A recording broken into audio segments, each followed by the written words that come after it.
முல்லைப் பெரியாறு அணையின் நீர்மட்டத்தை 152 அடியாக உயர்த்தப்படும் என தேனி தொகுதியில் போட்டியிடும் அமமுக பொதுச் செயலாளர் டிடிவி தினகரன் தேர்தல் வாக்குறுதியில் தெரிவித்துள்ளார்.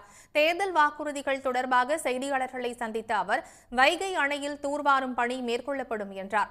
மேலும் நீதிமன்ற உத்தரவுப்படி முல்லைப் பெரியாறு அணையின் நீர்மட்டத்தை உயர்த்த நடவடிக்கை எடுக்கப்படும் என தெரிவித்தார். மேலும் உதான் திட்டத்தின் மூலம் தேனியில் விமான நிலையம் அமைக்க முயற்சிகள் மேற்கொள்ளப்படும் என தெரிவித்த டிடிவி தினகரன், புதிய தொழிற்சாலைகள் தொடங்கப்பட்டு இளைஞர்களுக்கான வேலை வாய்ப்புகள் அதிகரிக்கப்படும் என்றார்.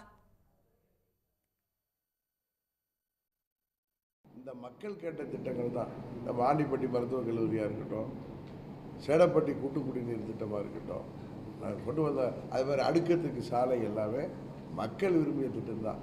இந்த உதான் விமான நிலையங்கிறது இங்கேயும் ஒரு ஃப்ளைட் வரணும், தேவைன்னா ஒரு நாளைக்கு ஒரு ஃப்ளைட் கூட வரலாம். இப்போ தூத்துக்குடிக்கு போகுதில்ல, அது மாதிரி எத்தனை இடம் இருக்குது. என்ன நம்ம ஊரில் தரிசு இடம் இல்லையா? அது விமான நிலையம் வச்சு நீங்கள் சொல்கிற மாதிரி இயற்கை வளத்துக்கோ விவசாயத்துக்கோ அது மாதிரி சுற்றுச்சூழலுக்கோ எந்த பாதிப்பும் இல்லாத தொழிற்சாலைகளும் திட்டங்களும் அமைக்கும். அதுதான் நல்லது. நீங்கள் கேட்டது அதை சொல்லி